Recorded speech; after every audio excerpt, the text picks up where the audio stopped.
முதலமைச்சர் மாண்புமிகு திரு ஆனந்த் அவர்களை சந்தித்தோம். அவர்களுடன் அதிகாரிகள், நீர்வளத்துறை அதிகாரிகளும் பொறியாளர்களும் அவர்களையும் சேர்த்து சந்தித்தோம். பிறகு தமிழ்நாடு பொதுப்பணித்துறை மற்றும் நெடுஞ்சாலைத்துறை அமைச்சர் மாண்புமிகு திரு ஆதவ் அர்ஜுன் அவர்களும் இந்த கூட்டத்தில் கலந்து கொண்டார்கள். முதலமைச்சருடைய சிறப்பு ஆலோசகரும் இந்த கூட்டத்தில் கலந்து கொண்டார்கள், ஜான் அவர்கள். எங்களுடைய நோக்கம், இந்த சந்திப்பின் நோக்கம், இந்த சந்திப்பு என்பது இதற்கு முன்பு திரு ஆனந்த் அவர்களை சந்தித்த நேரத்திலே நான் அடுத்த முறை வருகின்றேன், தமிழ்நாட்டில் உள்ள நீர் மேலாண்மை திட்டங்கள், நீர் பாசன திட்டங்களை பற்றி பேச வேண்டும், ஒரு தேதியை இருவரும் சேர்ந்து ஒதுக்குவோம் என்று கோரிக்கைக்கு இணங்க கடந்த வாரம் இந்த தேதி ஒதுக்கப்பட்டது. அந்த அடிப்படையிலே தான் இன்று வருகை தந்து கிட்டத்தட்ட ஒரு மணி நேரம் தமிழ்நாட்டில் உள்ள அனைத்து விதமான நீர் திட்டங்கள், நீர் மேலாண்மை, அடுத்த 50-100 ஆண்டுகளுக்கு அரசு என்ன செய்ய வேண்டும் என்று ஆலோசனைகளை கொடுத்தோம், அனுபவங்களை பகிர்ந்து கொண்டோம். காரணம், தமிழ்நாட்டில் உள்ள 38 மாவட்டத்தில் உள்ள பிரச்சனைகளை பற்றி நன்கு அறிந்து அதில் நேரடியாக அந்த பகுதிக்கு சென்று அதற்கு என்ன பிரச்சனை, என்ன தீர்வு என்றெல்லாம் நாங்கள் பாட்டாளி மக்கள் கட்சி ஆக்கப்பூர்வமாக செய்து வருகின்றோம். அந்த அடிப்படையில் தான் இந்த சந்திப்பு ஒரு ஆக்கப்பூர்வமான சந்திப்பு. இதை இந்த புதிய அரசை, அதாவது ஒரு வித்தியாசமான அணுகுமுறை, அதாவது எங்களுடைய ஆலோசனைகளை கேட்பதற்கு ஒரு வித்தியாசமான அதிகாரிகளை வைத்து இப்படி ஒரு கூட்டத்தை நடத்திய அரசுக்கு எங்களுடைய வாழ்த்துக்களை, பாராட்டுகளை நாங்கள் தெரிவிக்கின்றோம். இதில் நாங்க இப்போ பேசிய திட்டங்கள் பாத்தீங்கன்னா, காவிரி குண்டார் திட்டம். காவிரி குண்டார் திட்டம் என்பது அந்த பகுதி தென் மாவட்டங்களுக்கு செல்லுகின்ற காவிரி உபரிநீர் திட்டம். அங்க தென் மாவட்டங்கள் மக்கள் இந்த திட்டத்திற்காக கிட்டத்தட்ட 50 ஆண்டு கால கோரிக்கை. இந்த திட்டம் மிக மிக மெதுவாக செயல்படுத்தப்படுகிறது. 2008 அறிவிச்சோம், இன்னைக்கு ஒரு 3 விழுக்காடு தான் இந்த திட்டம் நிறைவேற்றப்பட்டிருக்கிறது. அதனால இது கொஞ்சம் திட்டத்தை பத்தி பேசணும். அது இல்லாம தருமபுரி சட்டமன்ற தொகுதியின் உறுப்பினர் சுவாமி அன்புமணி அவர்களுடைய அங்கு தருமபுரி மாவட்டத்தில் உள்ள தர்மபுரி ஒகேனக்கல் காவிரி உபரிநீர் திட்டம், இதை பற்றியும் விரிவாக பேசியிருக்கிறோம். சோழர் பாசன திட்டம், அரியலூர் சோழர் பாசன திட்டம், இது நம்முடைய வைத்தி அவர்கள் பகுதியில் சட்டமன்ற உறுப்பினர், ஜெயங்கொண்டம் சட்டமன்ற உறுப்பினர் வைத்தி அவர்கள், சோழர் காலத்தில் 1000 ஆண்டுகளுக்கு முன்பு அரியலூர் மாவட்டம் மிக செழுமையான பகுதியாக இருந்தது. இன்னைக்கு அதிக அளவில் வறட்சி. ஆனாலும் அந்த மாவட்டத்தில் கொள்ளிடமாறு, காவிரியின் கொள்ளிடமாறு கிளை அங்கே செல்கிறது. ஆனாலும் அங்கே குடிப்பதற்கு விவசாயத்துக்கு தண்ணி கிடையாது. அதை பத்தி பேசணும். எப்படி ஒரு ஏரியில தண்ணி நிரம்பிச்சுன்னா, சேரன்மாதேவி ஏரி, கரிவெட்டி ஏரி, செம்பிமாதேவி, சித்தமல்லி ஏரி, பொன்னேரி, இதெல்லாம் ஒன்னொரு ஏரியில அப்படி அடுத்த ஏரிக்கு போய் வீராணை ஏரி வரைக்கும் அந்த தண்ணிக்கு போவோம். இதெல்லாம் சாதாரணமா செய்கின்ற ஒரு திட்டங்கள். அடுத்து திருவண்ணாமலை மாவட்டம், விழுப்புரம் மாவட்டம், நந்தன் கால்வாய் திட்டம். இதுதான் இதுக்கு முன்பு இருந்த அமைச்சர் ஏவா வேலு அவர்கள் சொன்ன மறக்க முடியாத ஒரு வசனம். அன்புமணிக்கு 3 வயசு இருக்கிறப்பவே நாங்க இந்த திட்டத்தை நாங்க அறிவிச்சோம். ஆனா இன்னைக்கு அன்புமணிக்கு 57 வயசு ஆகுது, இன்னும் அந்த திட்டம் நிறைவடையல. ஒரு சின்ன திட்டம் தான், அதை பத்தியும் பேசணும். அதன் பிறகு அத்திக்கடவு அவிநாசி திட்டம் பார்ட் 2, இது ஒட்டுமொத்த கொங்கு பகுதிக்கு மிகப்பெரிய ஒரு வளம் சேர்க்கின்ற திட்டம். அத்திக்கடவு அவிநாசி திட்டம் ஒரு அறகுறையா செயல்படுத்தப்பட்டிருக்கிறது. I don't want to call it a failure, but it is not a success. அதுல பாதி தான் நடைமுறைப்படுத்தி இருக்கு, அதனால முழுமையா சேரல. அதுக்கு திட்டங்கள், அதாவது இந்த பரம்பிக்குளம் ஆலியார் நல்லார் திட்டத்தை அங்கிருந்து அந்த டேம் டனல் வழியா இங்க கொண்டு வரணும், கேரளாட்ட பேசி ஒட்டுமொத்த அந்த பகுதியில் செழுமை ஆக்கலாம் திட்டம். அப்புறம் வந்து காவிரி வலதுகரை திட்டம், தோனி மடுவு திட்டம், அப்புறம் எண்ணெய்கோல் புதூர் தும்பலி திட்டம், படிதலா திட்டம், தென்பெண்ணை பாலார் இணைக்கின்ற திட்டம், தென்பெண்ணை செய்யார் இணைக்கின்ற திட்டம், இப்படியெல்லாம் கிட்டத்தட்ட ஒரு 10-12 திட்டங்களை பற்றி விரிவா பேசணும். நல்ல ஒரு கருத்தை ஏத்துக்கிட்டாங்க, அதிகாரிகள் எல்லாம் வச்சுக்கிட்டு ஏத்துக்கிட்டு இருக்காங்க. இது எங்களுக்கு ஒரு உண்மையிலேயே எங்களுக்கு ஒரு மகிழ்ச்சியா இருக்கு. ஆக்கப்பூர்வமான ஒரு அரசியல் இந்த அரசு செய்து வருகிறது என்று நான் என்னால சொல்ல முடியும். அதை ஏத்துக்கிட்டு மட்டும் இல்ல, நிச்சயமா அடுத்தடுத்து ஃபாலோ அப் என்ன பண்ண போறோம். நிதி ஆதாரம் இல்ல. அதாவது கடந்த 60 ஆண்டு காலம் இந்த திராவிட கட்சிகள் உடைய மிகப்பெரிய தோல்வி என்பது நீர் மேலாண்மையில நீர் திட்டங்களுக்கும் நீர் மேலாண்மை திட்டங்களுக்கும் முக்கியத்துவம் கொடுக்காததுதான் இந்த திராவிட கட்சிகள் தமிழ்நாட்டுக்கு செய்த அவங்களுடைய மிகப்பெரிய தோல்வியை நான் பார்க்கிறேன். துரோகம்னு சொல்றது பெரிய வார்த்தை அது, ஆனாலும் தோல்வியா நான் பார்க்கிறேன். The biggest failure of the Dravidian parties in the last 6 years in Tamil Nadu is not investing in water management and water irrigation schemes. இதுல என்னன்னா தமிழ்நாட்டினுடைய பாசன பரப்பு கடந்த 45 ஆண்டு காலத்தில் 40 லட்சம் ஏக்கர் குறைஞ்சிருக்கிறது. இது எவ்வளவு பெரிய ஒரு செய்தி. இது 45 வருஷத்துல 40 லட்சம் ஏக்கர் பாசனம் குறைஞ்சிருக்கு தமிழ்நாட்டில். ஏன்னா நீர் திட்டங்கள்ல நம்ம முக்கியத்துவம் கொடுக்கல. 1000 ரூபாய் மாசம் கொடுக்கிறோம், 2000 ரூபாய் கொடுக்கிறோம், பொங்கலுக்கு கொடுக்கிறோம், கோடை காலத்துக்கு கொடுக்கிறோம், எல்லாம் கொடுக்கிறோம். ஆனா இதுல இன்வெஸ்ட் பண்ணாதான் நாளைக்கு காலங்காலமா நமக்கு இன்னைக்கு நீர் பிரச்சனை பற்றாக்குறை இருக்கு. இப்ப ஏற்கனவே காவிரி பிரச்சனை இருக்கு. இதெல்லாம் இன்வெஸ்ட் பண்ணணும்னா நீர் திட்டங்கள் அங்க இருக்கிற நீர், நமக்கு மழை வருது. இந்த வருஷம் எல் நீனோனால மழை இல்ல, பொதுவா மழை வருது. ஆனா வர மழை குறுகிய காலத்தில் பெய்யுது. இதுக்கு முன்னாடி ஒரு பருவம் என்பது 45 இருந்து 50 நாள் மழை பருவம், 3 மாசம் 6 மாதம் பருவம் தென்மேற்கும் வடகிழக்கும். அந்த 6 மாதத்துல 45 நாள் 50 நாள்ல மழை பெய்யுற நாட்கள். ஆனா இன்னைக்கு மழை பெய்யுற நாட்கள் பாத்தீங்கன்னா 30 இருந்து 35 நாள்ல பெய்ஞ்சிருது. 50 நாள்ல பெய்யுற மழை. அப்போ அது தேக்கி வைக்கிறதுக்கு நமக்கு இல்ல. ஏரிகள்லாம் காணாம போயிடுச்சு, ஏரிகள் தூர் வாரல. தமிழ்நாட்டில் உள்ள 27,000 ஏரிகளை 1 மீட்டர் தூர் வாரினா, ஒவ்வொரு ஏரியும் 1 மீட்டர் தூர் வாரினா 200 டிஎம்சி கொள்ளளவு நம்ம இன்க்ரீஸ் பண்ணலாம் தமிழ்நாட்டில். இவ்வளவு ஸ்கீம்ஸ் எல்லாம் இருக்கு. ஆனா அதுக்கு திட்டம் போடணும், அதுக்கு நிதி போடணும், எல்லாம் இருக்கு. அதனால இப்ப வேர்ல்ட் பேங்க், அதாவது குளோபல் வார்மிங் கிளைமேட் சேஞ்சுக்கு வந்து வேர்ல்ட் பேங்க் அவங்க கிட்ட billions and billions of dollars கடன் கொடுக்கிறது வேர்ல்ட் பேங்க் தயார் நிலையில் இருக்கிறாங்க.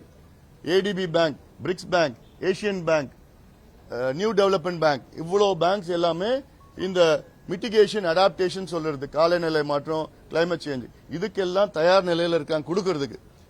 இப்ப தருமபுரி ஸ்கீமே வந்து ஜப்பான் ஜைகா ஃபண்ட்ஸ் தான் வருது. தருமபுரியில நடக்கிறது வந்து புளோரைட் மிட்டிகேஷன் ஸ்கீம். புளோரோசிஸ் இருக்கு, புளோரைட் அதிகமா தண்ணியில இருக்கிறதுனால அது மிட்டிகேட் பண்ணணும்னா அதுக்கு காவிரியில போற தண்ணியில சேர்ந்து மாத்தி பண்ணணும். அது வந்து ஜப்பான் பண்றாங்க. சோ இப்ப இருக்கிற சிச்சுவேஷன்ல தமிழ்நாடு அரசு 1 லட்சம் கோடி ரூபாய் அடுத்த 10 ஆண்டுகளுக்கு நீர் திட்டங்களுக்கு மட்டும் முதலீடு செய்யணும். இதுல எங்க கிட்ட நிதி இல்ல. கடந்த ஆட்சி காலத்துல நிதி எல்லாம் பண்ணிட்டாங்க. இல்லன்னா கடன் தொல்லை நிறைய. தமிழ்நாட்டு கடன் பாத்தீங்கன்னா நேரடி கடன் 10 லட்சம் கோடி, அந்த பொதுத்துறை எல்லாம் 13 லட்சம் கோடி கடன்ல இருக்குது. அது தப்பு இல்ல, நான் இல்லன்னு சொல்லல. ஆனாலும் முக்கியத்துவமான இந்த திட்டம் நீர் மேலாண்மை திட்டம், நீர் திட்டத்திற்கு 1 லட்சம் கோடி தனியா கடனை வாங்கி ஒவ்வொரு வருஷமா கிட்டத்தட்ட 10,000 20,000 கோடி 20,000 கோடி 20,000 கோடின்னு சொல்லி செலவு பண்ணாதான் நாளைக்கு பிற்காலத்தில் தமிழ்நாடு வளம் பெறும், வளர்ச்சியான தமிழ்நாடு, செழுமையான தமிழ்நாடு வரும். ஏன்னா இப்பயே பாத்தீங்கன்னா தமிழ்நாடு இன்னைக்கு நம்ம சொல்லலாம், தமிழ்நாடு வந்து அதிகமா இந்தியாவிலே அதிக நகரமயமாக்கிய தமிழ்நாடுன்னு சொல்லலாம். 55 விழுக்காடு மக்கள் தமிழ்நாட்டில் நகரத்தில் வாழ்ந்துட்டு இருக்காங்க. இது வந்து ஃபெயிலியர் ஆஃப் த கவர்மெண்ட் சொல்லுவேன். இது அரசுடைய தோல்வி. எல்லாமே நகரத்துக்கு வர்றாங்க. ஏன் வர்றாங்கன்னா கிராமத்தில் தண்ணி இல்லை, ஊரக பகுதியில் விவசாயம் இல்லை, வாழ்வாதாரம் இல்லை.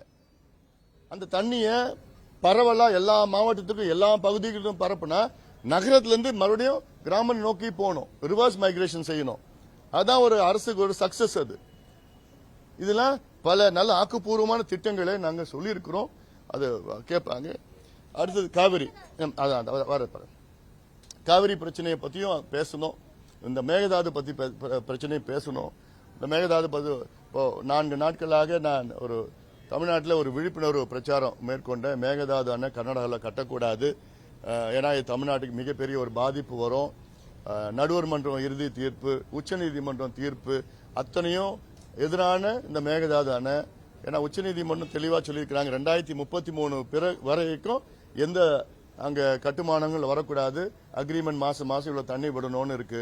அந்த அக்ரிமெண்ட் படி பாத்தீங்கன்னா போன மாசம் கூட ஜூன் மாசம் கர்நாடகா நமக்கு காவிரி மூலமா விட வேண்டிய தண்ணி 9.91 டிஎம்சி, ஆனா நமக்கு கிடைச்சது 2.91 டிஎம்சி தான். ஜூலை மாசம் 32 டிஎம்சி கொடுக்கணும். இந்த மாசம் தண்ணி கொடுக்க போறது கிடையாது.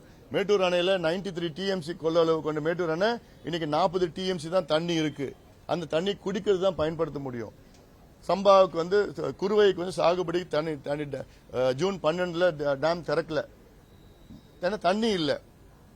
இப்போ காவிரியில நான் போயிட்டு வந்தேன், நேற்று முந்தா நாள் காவிரி பக்கம் போனேன் அங்க பிரச்சாரத்துக்கு. அப்ப சொன்னாங்க, ஐயா எங்களுக்கு இந்த வருஷம் சம்பா குறுவை முடிஞ்சு போச்சு, சம்பாவது எங்களால பயிரிட முடியுமா, சாகுபடி செய்ய முடியுமான்னு கேள்வி கேட்டாங்க. எக்ஸ்பர்ட் சொல்றாங்க சூப்பர் எல்னினோ எஃபெக்ட் இருக்கிற ஆண்டுல நவம்பர் கூட வறட்சி இருக்கும்னு சொல்றாங்க. அதுக்கு முதலமைச்சர் அவர்கள் தனி ஒரு மீட்டிங் போடணும், ஒரு ஆலோசனை கொடுத்துருக்கோம். இந்த பிரச்சனைக்கு மீட்டிங் போட்டு என்ன வறட்சி வந்துச்சுன்னா என்ன செய்யலாம், விவசாயிகள் பாதிப்பு, குடிநீர் பிரச்சனை, மக்களுக்கு என்ன இருக்கு, இது மீட்டிங் போட்டு பேசணும்னு சொல்லியிருக்கிறோம். அதனால இந்த மேகதாது கட்டக்கூடாது ஒரு கோரிக்கையும் வச்சிருக்கிறோம். முதலமைச்சர் தலைமையில ஒரு அனைத்து கட்சி கூட்டம் போடணும் மேகதாது பிரச்சனைக்காக. கூட்டம் போட்டு அதுக்கு பிறகு அனைத்து கட்சி தலைவர்கள் மட்டுமல்ல, அனைத்து சட்டமன்ற குழு தலைவர்களோ சட்டமன்ற உறுப்பினர்களோ அத்துணை நாடாளுமன்ற உறுப்பினர்களோ டெல்லிக்கு அழைத்து சென்று பிரதமர் அவர்களை சந்தித்து அழுத்தம் கொடுத்து வலியுறுத்தி, நீர்வளத்துறை அமைச்சரை சந்தித்து வலியுறுத்தி இதை திட்டத்தை நிறுத்தணும்னு, அதை உடனடியாக செய்யணும்னு ஆலோசனை கொடுத்திருக்கிறோம். நல்லபடியா ஏத்துட்டு இருக்கிறாங்க. இது நடக்கும்னு நான் நம்புறேன். நான் அதே போன்று அடுத்து நீங்க கேட்பீங்க மேகதாது நடுவர் மன்றம். மேகதாது நடுவர் மன்றத்தை பத்தி எங்களுக்கு விளக்கமா சொன்னாங்க. ஏன் மேகதாது நடுவர் மன்றம் அமைக்கிறோம், நாங்க தீர்மானம் ஒன்று போட்டிருக்கிறோம்.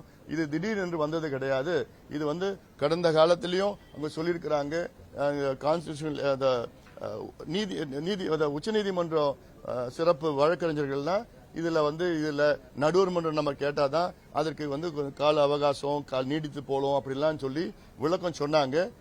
ஆனால் அந்த விளக்கம் எங்களால் ஏற்புடையது இல்லை. எங்களை பொறுத்த வரைக்கும் மேகதாது நாங்க ஏத்துக்கிறது இல்லை. மேகதாது ஏத்துக்காத பொழுது மேகதாது நடுவர் மன்றமும் நாங்க ஏத்துக்கிறது கிடையாது. அதனால மேகதாது நடுவர் மன்றம் தேவையற்றது. இன்னைக்கு நம்ம நிறைய வழக்குகள் போடணும், வெவ்வேறு விதமான வழக்குகள் போடணும் மேகதாது அணைக்கு அந்த எதிரான. ஏன்னா 12,500 ஏக்கர் காட்டு அழிச்சு மேகதாது அணை கட்ட திட்டமிட்டிருக்கிறாங்க. அந்த காடு என்பது 3 சரணாலயங்கள் இருக்கு, புலிகள் சரணாலயங்கள் இருக்கு அந்த காட்டுக்குள்ள. அதுல பாத்தீங்கன்னா காவிரி வனவிலங்கு சரணாலயம், காவிரி வைல்ட் லைஃப் சாங்சுரி எல்லாம் இருக்கு. அது மாதிரி பல புலிகள் சரணாலயம் இருக்கு.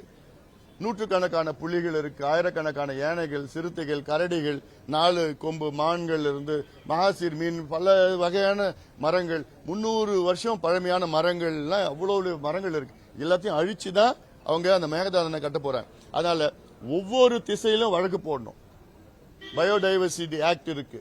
பயோடைவர்சிட்டி நம்ம மான்ட்ரியல் பயோடைவர்சிட்டி இன்டர்நேஷனல் ட்ரீட்டில இந்தியா கையெழுத்து போட்டிருக்கு. இப்ப அதை மீறோம். பாரிஸ் கிளைமேட் டிக்ளரேஷன் 2015 இந்தியா கையெழுத்து போட்டிருக்கு. இப்ப அதை மீறோம் நம்ம. ஏன்னா காடுகளை அழிக்கக்கூடாது.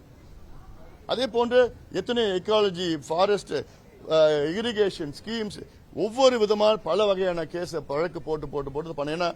கர்நாடகாவில் 2028 தேர்தல் வருது. அந்த தேர்தலுக்காக இப்போ கர்நாடகா முதலமைச்சர் டி.கே. சிவகுமார் அவர்கள் என்னென்ன பொய்ய சொல்லிட்டு வர்றார். மேகதாதான இது பெங்களூர் குடிநீருக்காக நாங்க கொண்டு வந்த திட்டம். பெங்களூர் குடிநீருக்கு உங்களுக்கு தேவை இன்னும் கூடுதலாக 5 TMC தண்ணி. சுப்ரீம் கோர்ட் 2018 இறுதி தீர்ப்புல 4.75 TMC பெங்களூர் குடிநீருக்காக ஒதுக்கீடு செய்திருக்கிறது. அந்த தண்ணி எங்க இருந்து வருதுன்னா KRS அணையிலிருந்து பெங்களூருக்கு வருது. அந்த KRS அணை பெங்களூர்ல இருந்து 150 கிலோமீட்டர் தள்ளி இருக்கு. கிருஷ்ணராஜ சாகர் அணை. உங்களுக்கு இன்னும் 5 TMC தேவைன்னா அதே KRS அணையிலிருந்து நீங்க கூடுதல் 5 TMC எடுத்துக்கோங்க. எதுக்கு ஒரு பைசா இல்லாம நீங்க அந்த தண்ணி உங்களுக்கு 5 TMC பெங்களூருக்கு கிடைக்கும். அதை விட்டுட்டு கர்நாடகா எல்லையில தமிழ்நாடு எல்லையில 70 TMC மேகதாதான கட்டி அங்கிருந்து பெங்களூருக்கு ஏன் தண்ணி எடுத்துட்டு போறீங்க? இது உறுதியா நீர் பாசன திட்டம், அவ்வளவுதான். இது குடிநீர் திட்டமே கிடையாது. குடிநீர் திட்டம்னா 3 TMC 5 TMC 10 TMC அதுக்கு மேல எங்கேயுமே குடிநீர் திட்டம் கிடையாது. இது விவசாய திட்டம், நீர்ப்பாசன திட்டம். 1974 காவிரி ஆற்று படுகையில் கர்நாடகாவில் உள்ள காவிரி ஆற்று படுகையில் விவசாய நில பரப்பளவு 6.8 லட்சம் ஏக்கர். 1974 6.8 lakh ஏக்கர்ஸ் காவிரியில கல்டிவபிள் லேண்ட் கர்நாடகாவில். இன்னைக்கு அது 21 லட்சம் ஏக்கரா உயர்ந்திருக்கு. தமிழ்நாட்டில் 74 29 லட்சம் ஏக்கர் கல்டிவபிள் லேண்ட் காவிரியில தமிழ்நாட்டில். இன்னைக்கு அது 20 லட்சமா குறைஞ்சிருக்கு. மேகதாதான கட்டிட்டாங்கன்னா தமிழ்நாட்டில் 20 லட்சத்திலிருந்து 10 லட்சமா குறையும். கர்நாடகாவில் 21 லட்சத்திலிருந்து 30 லட்சமா உயரும். அப்போ நமக்கு குடிநீர் மட்டும் இல்ல, சாப்பாட்டுக்கு கிடைக்காது, சோறு கிடைக்காது, உணவு பஞ்சம் வரும். அதனால காவிரி என்பது நம் உரிமை. அது காலகாலமா நம்ம தான் பயன்படுத்திட்டு வரோம். அவங்க திடீர்னு அங்க நம்ம அனுமதி இல்லாம ஏமாவத்தி ஆரங்கி கபினின்னு கட்டிட்டாங்க. இப்ப இன்னொரு அணை கட்டுறதுக்கு துடிச்சிட்டு இருக்கிறாங்க. அதனால இதுல அத்தனை கட்சிகளும் ஒன்றாக இருக்கணும். இதுல நமக்குள்ள வேற்றுமைகளா இருக்கக்கூடாது. அதனால இது ரொம்ப ஒரு வார் ஃபுட்டிங் எடுத்து பண்ணணும். அவங்க வேகமா இருக்கிறாங்க. கர்நாடகா வைல்ட் லைஃப் போர்டு பாத்தீங்கன்னா மேல மேகதாது பகுதியில போய் ஆய்வு பண்ணிட்டு இருக்கிறாங்க. எவ்வளவு மரம் இருக்கு, எவ்வளவு மரம் அழியும், எவ்வளவு புலிகள் இருக்கு, எவ்வளவு வனவிலங்குகள் இருக்கு, எவ்வளவு ஏரியா அது ஸ்ட்ராங்கா இருக்கா, எர்த்குவேக் வருமா, இதெல்லாம் நிறைய வேகமா வேலை நடந்துட்டு இருக்கு. அல்ல இது நம்ம கொஞ்சம் வேகப்படுத்தணும். இதுல மிகப்பெரிய ஒரு தமிழ்நாட்டுடைய முதன்மை பிரச்சனையா இதுதான் நான் பாக்குறேன். நான் கேள்வி எல்லா டிஸ்ட்ரிக்ட்லயும் இப்போ நீங்க பிரசன்டேஷன் பண்ணும்போது ஒவ்வொரு டிஸ்ட்ரிக்ட்ல ஒவ்வொரு இஷ்யூ இருக்கும். இப்போ கரூர் டிஸ்ட்ரிக்ட்னா அங்க ஒன்று இருக்கும், திருப்பூர் டிஸ்ட்ரிக்ட்னா ஒன்று இருக்கும். குறிப்பா திருப்பூர் டிஸ்ட்ரிக்ட் எடுத்துட்டோம்னா நீங்க PAP பரம்பிக்குள்ள ஆலையிலிருந்து வரக்கூடிய அந்த உபரி நீரை உப்பாறு டேமுக்கு திருப்பிட்டாலும் போதும். ஆனா அதையும் கொடுக்காம அது ஒரு பக்கம் இருக்கு. அதே பாருங்க அமராவதி அது பாத்தீங்கன்னா கரூர் டிஸ்ட்ரிக்ட்ல அந்த ஒவ்வொரு ஏரியை கடந்து பெரிய தாதம்பாறை ஏரி, பஞ்சப்பட்டி, அமராவதியில பாம்பார் அந்த கரூர் பக்கம் போயிட்டோம்னா சின்னத்தாராவது பாத்தீங்கன்னா ஒவ்வொரு ஏரிக்கு பெரிய தாதம்பாறை ஏரி கிட்டத்தட்ட 500 ஏக்கரா அந்த ஏரிக்கு என்னாச்சுன்னு தெரியல. அந்த நீர்வழி பார்த்து அவ்வளவு செழிப்பா இருந்த இடம். அதை விட்டு பாத்தீங்கன்னா பஞ்சப்பட்டி ஏரி பொறுத்த வரைக்கும் பாத்தீங்கன்னா இவ்வளவு ஒவ்வொரு டிஸ்ட்ரிக்ட் நீங்க கொடுக்க முடியும். ஏன்னா ஒரு பக்கம் காவிரி ஆற்று நம்பி இருக்கிறத விட இன்னொரு பக்கம் ரெயின் வாட்டர் நமக்கு வர தண்ணியே வரக்கூடிய தண்ணியை இதுக்கு மழைநீர் சேமிப்பை பொறுத்த வரைக்கும் எந்த மாதிரி ஐடியாஸ் கொடுத்தீங்க, அவங்க என்ன சொல்றாங்க? இதைத்தான் நான் எனக்கு இந்த டைம் வாங்கினது தமிழ்நாட்டில் நிலுவையில் உள்ள நீர் திட்டங்கள். இப்ப இதுல மேற்கு தொடர்ச்சி மலை தான் நமக்கு source of all the water. நமக்கு காவிரி கூட மேற்கு தொடர்ச்சி மலையில தான் வருது. இல்ல சும்மா இந்த ஒரு ஆறு மட்டும்தான் இந்த பக்கத்தில் வருது. ஆரணி ஆறு தான் ஆந்திரால. இதுல இந்த பரம்பிக்குளம் ஆரியார் நல்லார் திட்டம், பாம்பார் திட்டம், இந்த அமராவதி ஆறுக்கு போறது, பாண்டியார் புன்னம்புழா திட்டம், இதெல்லாம் கேரளாவுக்கும் நமக்கும் இருக்கிற இஷ்யூஸ் இருக்கு. இப்போ சிறுவாணி தண்ணி வருது, சிறுவாணி ஆற்றுல தண்ணி வருது. அட்டப்பாடியில 3 பண்டு கட்டி அவங்க கேரளாவில் என்ன பண்டு சின்ன சின்னதா கட்டி அப்புறம் அதுக்கு மேல அப்படியே அணையை கட்டி அப்புறம் தடுப்பணை கட்டுவாங்க, அப்புறம் அணையை கட்டிட்டு தண்ணி நிறுத்துவாங்க. சோ இப்படி ஒன்னு போய் அதெல்லாம் பேசி இருக்கிறோம். இதுல நீங்க கவனம் செலுத்துங்க. நீங்க கேரளா நம்ம கேரளா சிஎம் போய் பார்க்கணும். முல்லை பெரியார் அதுல என்ன முல்லை பெரியார் கேரளாவில் அவங்க ஸ்ட்ராட்டஜி என்னன்னா நிறைய கேஸ் போட்டாங்க. ஒரு பேபி டேம்ல ஒரு 15 மரத்தை எடுக்க முடியல. சுப்ரீம் கோர்ட்டு 2014 எக்ஸ்பர்ட்ஸ்லாம் மறுபடியும் உறுதிப்படுத்தி இது இன்னும் 100 வருஷம் தாங்கும் முல்லை பெரியார் அண்ணன் சொன்னதுக்கு அப்புறம் தான் 136 இருந்து இன்னைக்கு 142 அடி. நமக்கு வேண்டியது 152 அடி போட்டு அப்புறம் 56 அடிலாம் அதெல்லாம் அது எப்ப நடக்கும்னு தெரியல எனக்கு. ஆனா இன்னைக்கு 8 வழக்கு இருக்கு. ஒவ்வொரு பகுதியிலும் ஒவ்வொரு வகையால போட்ட வழக்குனால நம்ம அது உள்ள போகணும். ஒரு 15 மரத்தை பேபி டேம்ல இருந்து எடுத்தா அது ஸ்ட்ரென்தன் பண்ணலாம். அது 10 வருஷமா என்னால எடுக்க முடியல. இதே டெக்னிக் தான் இதுக்கு ஃபாலோ பண்ணணும் மேகதாதுக்கு. சோ இதுல நிறைய இருக்கு. நிறைய அங்க இருந்து ஒவ்வொரு பகுதியும் நான் நேரடியாக போய் பார்த்தா அந்தந்த மக்களுடைய கோரிக்கைகள் நிறைய இருக்கு. விவசாயிகளுடைய கோரிக்கைகள் நிறைய இருக்குது. தண்ணி இருக்கு, ஆனா இந்த ஸ்கீம்ல தண்ணி டைவர்ட் பண்ணி பண்ணணும். அவங்களுக்கு மனசு இருக்கு, நிதி ஆதாரம் இல்ல.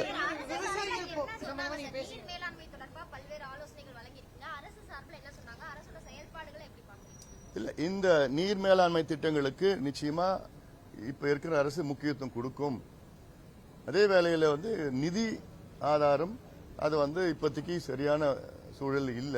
ஆனா நான் சொன்னேன், வேர்ல்ட் பேங்க்ல climate change, global warming, mitigation, adaptation இதற்கு லட்சக்கணக்கான கோடி ரூபாய் அவங்க இந்தியாவுக்கு மட்டும் இல்ல உலக நாடுகளுக்கு, பாதிக்கப்படுகின்ற நாடுகளுக்கு கொடுக்கறதுக்கு தயாரா இருக்கிறாங்க. You have to get a proposal, கரெக்டா எடுத்துட்டு போய் பண்ணி கொடுக்கணும். அதே போன்று நம்ம BRICS bank, Asian ATP bank, Asian development bank, நம்ம பிரிக்ஸ் பேங்க்னா அந்த 4 கண்ட்ரியில் உள்ள பேங்க், அதுல என்டி பேங்க், இந்த பேங்க்ஸ்ல நம்ம கடனை வாங்கி, நான் சொன்னேன் 1 லட்சம் கோடி கடனை வாங்குங்க, இதுக்கு மட்டும் செலவு பண்ணணும், வேற எதுக்கும் கிடையாது. ஆலோசனை எல்லாம் கொடுத்திருக்கிறோம், நல்லபடியா ஏத்துட்டு இருக்காங்க. அடுத்து ஃபாலோ அப் தான். இது ஒரு முதல் மீட்டிங். இது நிச்சயமா இதுல யாருமே சொல்ல மாட்டாங்க. இதுக்கு வாங்கின கடனை பத்தி யாரும் சொல்ல மாட்டாங்க. ஏன்னா கடந்த திமுக ஆட்சியில கடன் வாங்கினது பாத்தீங்கன்னா, இவங்க திமுக ஆட்சி வருவதற்கு முன்பு தமிழ்நாட்டுடைய மொத்த கடன் 4,53,000 கோடி, மேபி 4,56,000 கோடின்னு வச்சுக்கலாம். திமுக அரசு மட்டும் கடன் வாங்கினது 4,96,000 கோடி 5 வருஷத்துல. அதுக்கு முன்பு 4,56,000 கோடி 74 வருஷம் சுதந்திரத்திலிருந்து 2021 வரைக்கும். அதுல 4,96,000 கோடியில 1,66,000 கோடி மட்டும்தான் மூலதன செலவு பண்ணிருக்காங்க, கேபிட்டல் இன்வெஸ்ட்மெண்ட். இரிகேஷன்ல நீங்க பண்றது, நீர் மேலாண்மையில பண்றது இது முழுக்க முழுக்க கேபிட்டல் இன்வெஸ்ட்மெண்ட், முழுக்க முழுக்க மூலதன செலவு. இதுல யாருமே எந்த குறையும் எந்த தப்பு சொல்ல மாட்டாங்க. இதுதான் வேணும், இதுதான் செய்யணும். சும்மா நீங்க கடனை வாங்கி 100 ரூபாய் 1000 ரூபாய் மாசம் மாசம் உரிமைன்னு சொல்லி கொடுக்குறீங்க, பொங்கலுக்கு கொடுக்குறீங்க, கொடுக்கறது வேற. கோடை காலத்து 5000 ரூபாய் எலெக்ஷனுக்காக. இதுல நிதி போடுறதுக்கு பதிலா இதுல போடுங்க. இதுதான் இப்போ சூப்பர் எல்னினோ எஃபெக்ட்னு சொல்றாங்க, இந்த வருஷம் மட்டும் பாதிக்கும். ஆனா காலநிலை மாற்றம், பருவநிலை மாற்றம் பிற்காலம் வருகின்ற தலைமுறையில் அத்தனையும் பாதிக்க போகுது. அதுக்கு இப்போ நீங்க இதுல இன்வெஸ்ட் பண்ணுங்க. சார், நீங்க தொடர்ந்து முதலமைச்சர் சந்திருக்கீங்க, முதலமைச்சர் கோரிக்கை நிறைவேற்றாரு, இப்போ நீதிமன்றம் சந்திருக்கீங்க. இது தாவேகா தலைமையில் அமையப்போற ஒரு கூட்டணிக்கு ஒரு முதல்கட்ட ஆச்சாரமா பார்க்கலாமா சார்? இது ஒரு ஆக்கப்பூர்வமா அரசியலா எடுத்துக்கீங்களேன். அப்படி நீங்க அந்த கண்ணோட்டத்தில் பாருங்க. நீங்க எல்லாமே உடனே யாராவது பார்த்தனா ஓ கூட்டணியா, சந்திச்சா உடனே கூட்டணியா, அது ஏன் அப்படியா நீங்க சிந்திக்கிறீங்க? நாங்க ஒரு ஆக்கப்பூர்வமான கட்சி.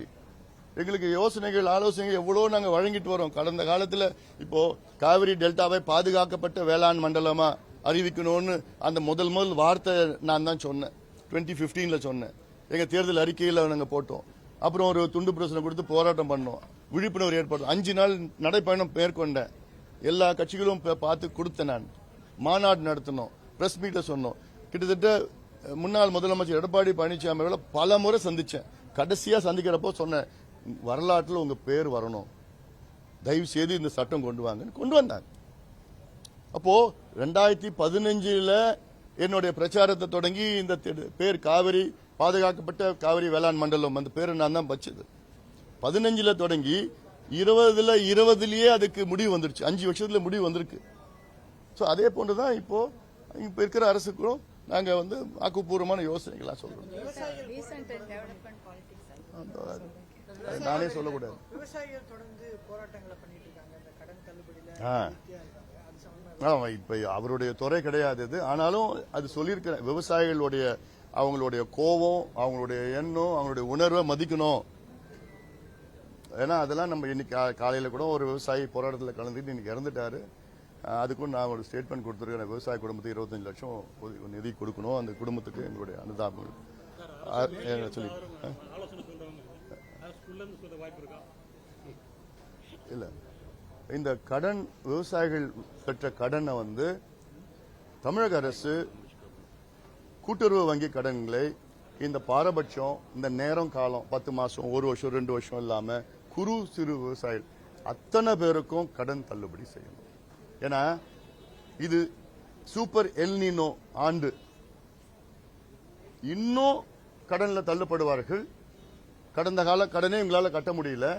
இப்ப இந்த ஆண்டு தண்ணி இல்ல, விவசாயத்திற்கு குடிப்பதற்கு தண்ணீர் இல்ல. இன்னும் விவசாயிகள் வந்து ரொம்ப மோசமான ஒரு சூழலில் தள்ளப்படுவார்கள். அதனால மகாராஷ்டிரால 55 லட்சம் விவசாயிகளுக்கு பயனுள்ளதாக 36,000 கோடி ரூபாய் கடன் தள்ளுபடி மகாராஷ்டிரா மாநிலம் செய்யப்பட்டது விவசாயிகளுக்கு. நாங்க கேட்கறது இப்ப 2,000 கோடி அறிவிச்சிருக்கீங்க. இன்னும் ஒரு 15,000 கோடி கூடுதலா ஒதுக்கீடு செஞ்சீங்கன்னா இந்த கூட்டுறவு வங்கி கடனை முழுமையா நீங்க தள்ளுபடி பண்ணா விவசாயிகள் நிம்மதியா வாழ்வாங்க. தற்கொலை செய்யாம நிம்மதியா வாழ்வாங்க. ஏன்னா ஒரு நாளைக்கு 2 விவசாயிகள் தற்கொலை செஞ்சுட்டு இருக்காங்க.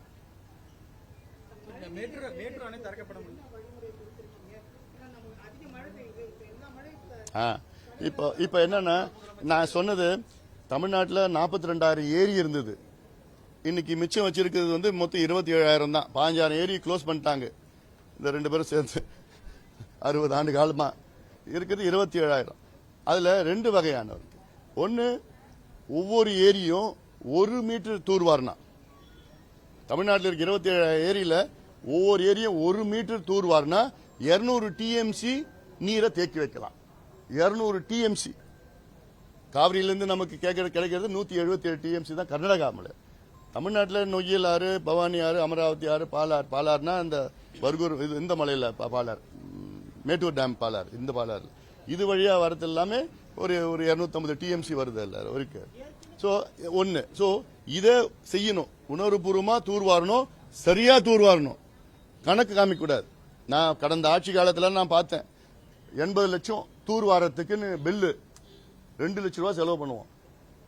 ஒரு பொக்லைன் வச்சு அங்க இருக்கிற வேலிக்காத்தான் எடுத்து போட்டு போட்டோ எடுத்து தூர் வாரிட்டேன். 4 நாள் வேலை செய்யும் அந்த பொக்லைன். அவ்வளவுதான். அதுவும் மேலோட்டமா தூர் வாரிட்டேன்னு பில்லு. இது உண்மையா செய்யணும். ஒண்ணு. ரெண்டாவது என்ன பண்ணணும், இந்தியன் வெட்லேண்ட் ஆக்ட்னு ஒன்னு இருக்கு. அதுல இந்தியன் வெட்லேண்ட் ரூல்ஸ் வந்து 2016-17 வந்து மத்தியில அறிவிச்சிருக்கிறாங்க. அந்த ரூல்ஸ் படி என்ன பண்ணணும்னா, இந்தியாவில் உள்ள அனைத்து ஏரி, குளம், கண்மாய்கள், வெட்லேண்ட் 5 ஏக்கருக்கு மேல இருக்கிற ஏரி, குளம், இதுக்கு தமிழ்நாடு 26,000 ஏரி குளங்கள் இருக்கு 5 ஏக்கருக்கு மேல. இது எல்லாமே ஜிஐஎஸ் மேப் பண்ணி இயர் மார்க் பண்ணி நோட்டிஃபை பண்ணணும். நோட்டிஃபை பண்ணா யாரும் உள்ள ஒரு அடி கூட உள்ள ஆக்கிரமிப்பு பண்ண முடியாது. இது செய்தா காலங்காலமா நம்முடைய ஏரிகள் காப்பாற்றப்படும். அதுக்கப்புறம் ஏன்னா இப்போ 42,000 இருந்து 27,000 வந்துருச்சு. இப்படியே விட்டுட்டா அடுத்தது 15,000 ஏரி தான் மிச்சமா இருக்கும். இது ஒரு பாதுகாப்பு. இதெல்லாம் அரசு செய்யணும்னு சொல்லியிருக்கிறோம். நம்ம முதலமைச்சர் மேடம் ஜெயலலிதா இருக்கும்போது சென்னையுடைய நீராதாரத்தை பெருக்குவதற்காக ஒவ்வொரு வீடுகளிலும் சேமிப்பு திட்டங்கள்லாம் எதுவும் பண்ணல. இந்த கவர்மெண்ட் அதை பண்ணணும், அதை கோரிக்கை. ஏன்னா சென்னை முழுவதும் நகரமயமாக்கப்பட்டது, பூமிக்கு நிலத்தடி நீர் போகிறதே இல்லை.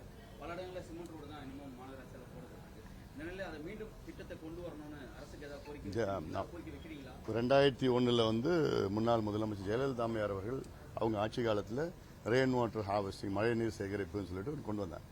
அதுக்கு முன்பு பசுமை தாயகம் சார்பில் நாங்க தொடர்ச்சியா 5 ஆண்டு காலம் இந்த பிரச்சாரத்தை தான் நாங்க மேற்கொண்டோம்.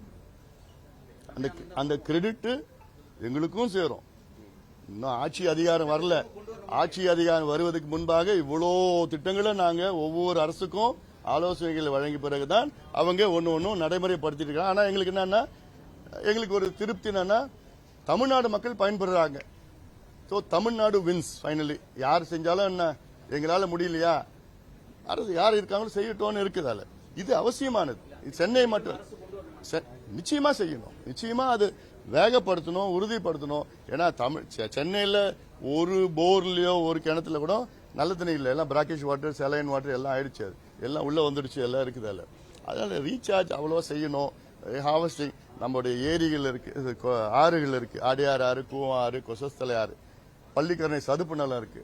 பள்ளிக்கரணை சதுப்பு நிலம் 12,500 ஏக்கரா இருந்தது, இன்னைக்கு 2,500 ஏக்கர் தான் இருக்கு. 60 வருஷத்துல 10,000 ஏக்கர் க்ளோஸ், இப்படிதான் சொல்லணும். ஸோ இப்படியெல்லாம் அவ்வளோ கடந்த காலத்தில் எல்லாம் பண்ணியிருக்கிறாங்க. இதற்கு சரிப்படுத்தணும். இப்பதான் வந்திருக்கிறாங்க, 2 மாசம் தான் ஆகுது. ரொம்ப பாரத்தை போடக்கூடாது. கொஞ்சம் கொஞ்சமா சொல்லி நிச்சயமா நல்ல ஆரோக்கியமான ஒரு அரசியல் சொல்ற கருத்துக்கள்லாம் ஏத்துக்கிட்டு நிச்சயமா நாங்க நல்லதை ஆக்கப்பூர்வமா செய்யறோம்னு ஒண்ணு, அது சொல்றதே பெரிய விஷயம் தான். நன்றி. இதுல எல்லாமே டைவர்ட் ஆயிடும். வந்த விஷயம் டைவர்ட் ஆயிடும்.